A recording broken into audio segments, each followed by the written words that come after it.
On April 18, 1998, in the quiet town of Donna, Texas, a group of teenagers gathered for a small house party. Among them was a 20-year-old named Pablo Lucio Vasquez, a quiet, reserved figure with a deeply troubled past. But when the music stopped and the laughter faded, what followed would leave an entire community in shock. That night, Vasquez and his 15-year-old cousin left the party with a 12-year-old boy named David Cardenas. What began as an innocent walk home turned into one of the most disturbing crimes the Rio Grande Valley had ever seen. The next morning, David's body was found buried under dry brush in an empty lot. His injuries were horrific. Police arrested Vasquez shortly after. During his confession, he described the murder in such disturbing detail that the courtroom refused to repeat it aloud. David's mother did not attend that part of the hearing. She simply said, "We don't need to hear the details. We know our son is gone." Vasquez's defense attorneys argued his mental health, upbringing, and substance abuse. But nothing could justify what had happened. He was sentenced to death. The appeals process stretched nearly 20 years, but the outcome never changed. On April 6, 2016, at Huntsville Prison, Pablo Vasquez faced his final day.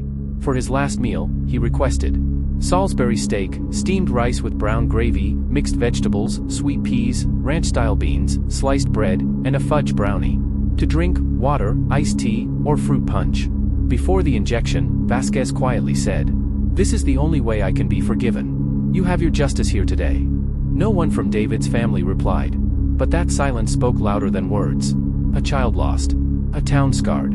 And a final moment of silence. That would never undo what was done. On the night of June 24, 1993, the summer heat lingered heavy over Houston. A group of teenage boys gathered in a park near South Houston, drinking beer, laughing, showing off. At the same time, two teenage girls, Jennifer Ertman, 14, and Elizabeth Pena, 16, were walking home from a friend's house. They decided to take a shortcut through that same park, and never made it out alive. Leading the group was Peter Anthony Kent, 18 years old. What happened next was not just a crime, it was a collective descent into darkness. The girls were attacked, held against their will, and brutalized for over an hour by Cantu and 5 others.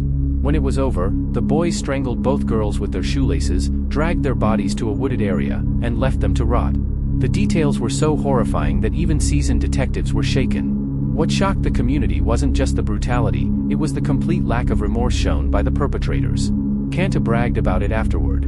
To him, it was like a game. Within days, arrests were made. Evidence was overwhelming.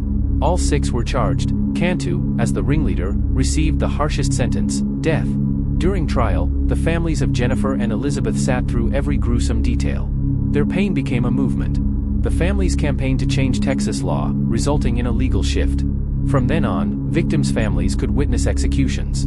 On August 17, 2010, after nearly 2 decades on death row, Peter Cantu entered the execution chamber at Huntsville Prison. His final meal was simple, fajitas, enchiladas, and a cinnamon roll. Mexican comfort food, quiet, unremarkable. When asked for final words, he simply replied, "No.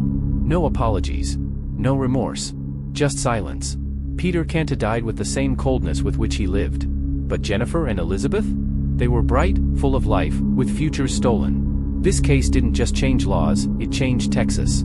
And it reminded the world. Evil doesn't always wear a mask. Sometimes, it wears a teenager's smile. On Halloween night in 1974, a quiet suburb in Deer Park, Texas, became the center of one of the most chilling criminal cases in American history. The man behind it wasn't a stranger, a shadowy figure lurking in the dark, or a random intruder. It was a father, Ronald Clark O'Brien, who betrayed the most sacred trust a child can give. That evening, Ronald took his 8-year-old son, Timothy, trick-or-treating along with neighborhood kids. Among the candies Timothy collected was a Pixie Stix, a popular powdered sugar treat. But this one had been tampered with. It was laced with a lethal dose of cyanide. Not long after they got home, Timothy began vomiting uncontrollably. Within an hour, he was dead. The investigation moved quickly. Ronald's behavior raised suspicion from the beginning. He was oddly unemotional, and within days, police learned that he had recently taken out a $20,000 life insurance policy on his son. Even more shockingly, he had distributed poison Pixie Stix to 4 other children, hoping to create confusion and cover up his plan. Luckily, none of the other kids consumed the candy. When confronted, Ronald changed his story multiple times. But the evidence was overwhelming. The cyanide-laced candy was traced directly to him. The motive? Money. He was drowning in debt and had viewed his son's death as a way to escape financial ruin. The trial was swift. Ronald was labeled the Candyman by the media, a bitter twist on the innocent sweetness associated with Halloween.